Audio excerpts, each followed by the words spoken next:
নমস্কার বন্ধুরা, আমি সুমিতা মণ্ডল, আপনাদের গ্রিন সুমিতা। আজকে একটা নতুন ভিডিও নিয়ে আবার এসেছি আপনাদের কাছে। অনেক দিন বাদে ভিডিও করছি।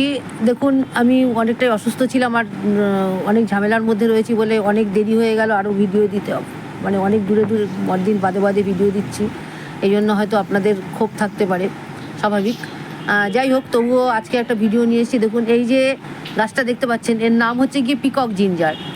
এই গাছটা দেখতে পাচ্ছেন মাটিতে রয়েছে বলে কি সুন্দর ছড়িয়েছে। মাটিতে যদি জায়গা থাকে আপনার বাড়িতে, যে কোনো গাছই ছড়াতে এবং সুন্দর হয়, রোদ পেলে খুব ভালো হয়। কিন্তু আমার বাড়িতে যেহেতু জায়গা নেই, আমার এর আগে পিকক জিঞ্জার ছিল, কিন্তু সেই গাছটা যখন ডরমেন্সি পিরিয়ডে যায় তখন তো পাতা থাকে না, তখন সেই বাল্বটা যখন একটা টবের মধ্যে ছিল, আমি যে ছাদ পরিষ্কার করেছিল, আমার হাত ভালো না, হাতের অবস্থা খারাপ বলে আমি একজনকে দিয়ে ছাদ পরিষ্কার করেছিলাম। সে ওই খালি টব ভেবে ওইটাকে পুরো মাটি উপড়ে দিয়ে একদম পুরো জঞ্জালের মধ্যে ফেলে দিয়েছে। আমি সেই বারবার খুঁজে পাইনি। তা আজকে আবার এই গাছ আমি নিয়ে যাব, তুলেছি আমি গাছ। এই যে চারাগুলো দেখছেন, এই চারাগুলো আমি ওইখান থেকেই তুলে নিয়েছি এবং ওটা ছিল বারাসাত, আর এখানে আমি পলতায় নিয়ে এসেছি। আমার তো মাটি নেই, ওদের বাড়িতে মাটি আছে বলে ওরা মাটিতে লাগিয়েছে। আমি এটাকে এখন পটে দেবো, কিন্তু এখানে অনেকগুলো চারা আছে। এক জায়গায় দিলে ছোট পটে তাড়াতাড়ি বেড়ে যাবে আর একদম রুট বাউন্ড করে ফেলবেন। তাই আমি এগুলোকে আলাদা আলাদা করব, আলাদা আলাদা করে আলাদা আলাদা পটে লাগাবো। কিভাবে লাগাবো, কি মাটিতে লাগাবো? পটে দিলে, মাটিতে আপনি যে কোনো মাটিতে দিতে পারেন, কিন্তু পটে লাগালে আপনাকে কি করতে হবে, সে কীভাবে কোন মাটিতে দেবেন সেটা আমি আপনাদের এখন দেখাচ্ছি। এখানে যে মাটিটা দেখতে পাচ্ছেন, এই মাটিটা আমি কয়েকদিন আগে তৈরি করে রেখেছি। মাটিটা কিভাবে তৈরি করেছি, আমি এবার মাটি বেশি নেই বলে কি করেছি, আমি ভার্মি কম্পোস্টটা বেশি ব্যবহার করেছি এবং তার সাথে বালি ব্যবহার করেছি। এর মধ্যে আছে 40% হচ্ছে ভার্মি কম্পোস্ট, 20% মাটি আর 20% আমি বালি দিয়ে দিয়েছি। মাটিটা যেহেতু একটু এঁটেল মাটি ছিল, এই দেখুন এঁটেল মাটি, হ্যাঁ, সেই জন্য আমি 20% বালি দিয়ে দিয়েছি।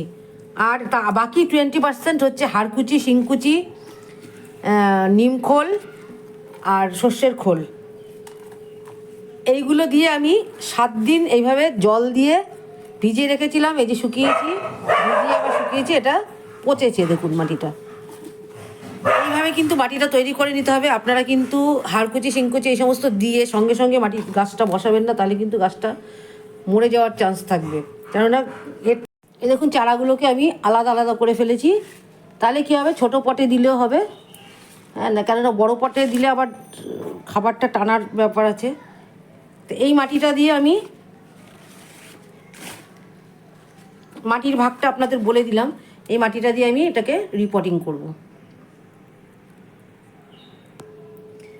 এই দেখুন, এই গামলাটা দিয়ে এটা ঢাকা দেওয়া ছিল আর এই পেপারটা দিয়ে চাপা দেওয়া ছিল। এটা দিয়ে ভেপার উঠে এটা যে গ্যাস তৈরি হয় সেটা আপনাদের দেখানোর জন্য এটা আমি দেখাচ্ছি। মাটি তৈরি করার সময় যে আমরা যে সারগুলো দিই, এই যে খোল ঠচাগুলো, খোল ঠোলগুলো দিয়েছি, সেগুলো থেকে এই গ্যাসটা উঠে এই দেখুন এটা ভেপার তৈরি করে ফেলেছে। এটাকে আমি শুকিয়ে নিয়ে এটার মধ্যে আমি এই মাটিটা যখন পচিয়েছি আমি, এর মধ্যে আমি ফাঙ্গিসাইড আর ফিউরাডানটা দিইনি, ফাঙ্গিসাইডটা এখন আমি দেবো। কেননা ফাঙ্গিসাইডটা দিলে পরে কি হয়, এর যে ভালো ভাইরাসটা সেটা আগেই নষ্ট হয়ে যাবে। হ্যাঁ, সেই জন্য আমি এটা দিলাম না। এটা মাটিটাকে পচতে সাহায্য করলো। এইবার কি করব, আমি ফিউরাডান দিয়ে দিলাম বেশ খানিকটা, আন্দাজ মতো। এবার এটাকে মিশিয়ে নেব।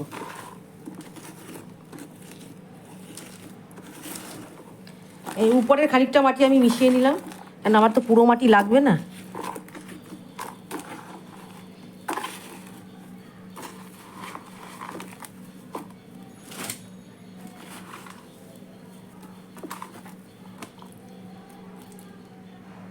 কিছুটা ফিউরাডান, এই যে দেখুন ফিউরাডান, ফিউরান বা ফিউরাডান দিলে একই জিনিস। এটা দিলে কি হবে, আপনার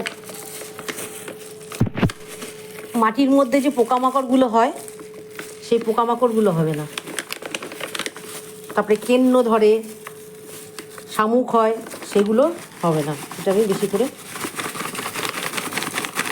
দিয়ে মিশিয়ে দেবো।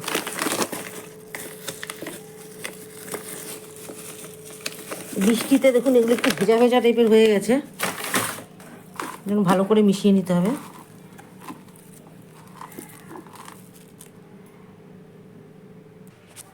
এটা আমি একটা 8 ইঞ্চি টব নিয়েছি, দেখুন এটাকে 3 লেয়ার ড্রেনেজ সিস্টেম। এর কিন্তু জল ধারণ করে, এটা দেখতে পাচ্ছেন এই পাতাগুলো জল খুব কম লাগে, সাকুলেন্ট টাইপের পাতাগুলো। সেই জন্য আমি কি করব, একদম এই যে বালি মাটি এই ধরনের ফুরফুরে একটা মাটি তৈরি করলাম। এটা কি করব, 3 লেয়ার ড্রেনেজ সিস্টেম করবে টপটার। এই যে বড় 3 লেয়ার ড্রেনেজ সিস্টেম, আপনারা যারা নতুন দেখছেন তাদেরকে আমি বলছি, তারা দেখবেন। আর যারা পুরনো দেখছেন তাদের বলবো, আপনারা না পছন্দ হলে জায়গাটা স্কিপ করে যাবেন। এই ফুটোগুলো আমি ঢেকে দেবো, উপর করে ঢেকে দেবো।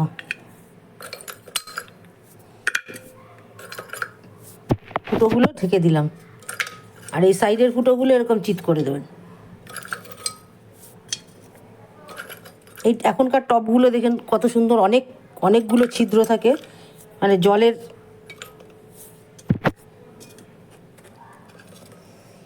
ড্রেনেজ সিস্টেমটা ভালো থাকলে গাছ ভালো থাকবে। এই একটা লেয়ার হলো। এইবার দেবো আমি স্টোন চিপ। এগুলো কি করবে, এই স্টোন চিপগুলো কি করবে, এই টব ভাঙাগুলোকে সরতে দেবে না এখান থেকে, নাহলে এখানগুলো সরে গিয়ে কিন্তু আপনার এগুলো যাতে সরে না যায়, সেই জন্য আমি এই স্টোন চিপগুলো দিলাম। এইবার কি করব, এর উপরে দিয়ে দেবো আমি আর এক লেয়ার দেবো বালি। এইবার কি হবে, এতে কোনোভাবেই জল ধরে রাখবে না, এই জায়গাগুলো এগুলো যাতে সরে না যায়, এবং ফুটোগুলো যাতে মাটি আটকে না যায়, সেই জন্য আমি এই 3 লেয়ার ড্রেনেজ সিস্টেম, দেখবেন এর চাইতে ভালো ড্রেনেজ সিস্টেম আর হয় না টবের। এটা করলে কখনোই জল টবে আটকাবে না।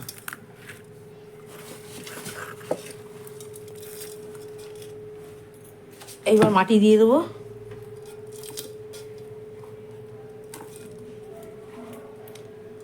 আপনারা হাতে গ্লাভস পরে নেবেন, আমাদের অভ্যাস হয়ে গেছে, কোনো অসুবিধা নেই। আর আমি অন্য কোনো বেলচাপা জাতীয় কিছু ব্যবহার করছি না, হাত দিয়ে করে অভ্যাস হয়ে গেছে। বেলচাই ব্যবহার করি বেশিরভাগ সময়।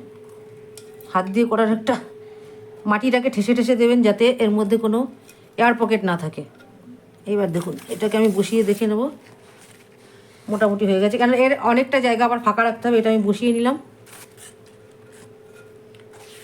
এই পাতাটা ভেঙে গেছে, এই পাতাগুলো যদি আমি এখন ছেটেও দিই, এই গাছটা কিন্তু মরবে না, কেন নাকি এর বাল্বটা এর মধ্যে রয়ে গেছে।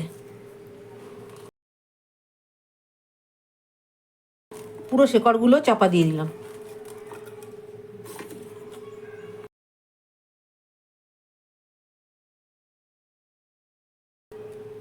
এক মাসের মধ্যেই দেখবেন কীরকম গ্রোথ এসছে, আমি আপনাদের দেখাবো।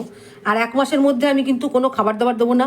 আপাতত 3 দিন আমি ছায়া জায়গায়, 7 দিন আমি ছায়া জায়গায় রেখে দেবো।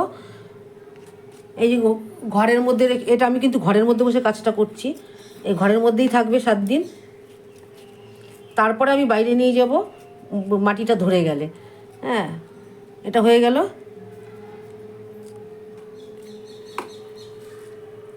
আপনাদের আমি একটা কথা সবসময় বলি, গাছ লাগানো হয়ে গেলে সে গাছ পছন্দ করুক বা না করুক, এই গাছটা কিন্তু পুরো জল দিয়ে চান করিয়ে দেবেন। এবার এটাকে আমি পুরো জল দিয়ে চান করিয়ে দিলাম। দেখবেন গোড়াটা যেন নড়ে না যায়, গোড়াটা জল দেওয়া হয়ে গেলে পুরো একদম চান করিয়ে জল দেবেন। দেখবেন জলটা আস্তে আস্তে নেমে যাবে। এই দেখুন দেওয়া মাত্র জলটা একদম নেমে যাচ্ছে। এরা কিন্তু রোদ প্রচণ্ড পছন্দ করে। আপনারা এই গাছটা আমি 7 দিন বাদে এটা রোদে দিয়ে দেবো। এরপরে ফুল আসবে, বেগুনি বেগুনি রঙের ফুল হয়, খুব সুন্দর ফুলের আপনাদের আমি দেখাবো। আর পোকামাকড়ের জন্য আমি তো ফসমাইট ব্যবহার করি, জৈব সার। এছাড়া ব্যবহার করি ফসমাইট ছাড়া, এছাড়া আমি সলমনও দিই। এটা গোড়াটা একটু মরে গেছে, আর একটু মাটি আমি গোড়ায় দিয়ে দিলাম। এটা দেখতে হবে, এটা যেন স্টেডি থাকে।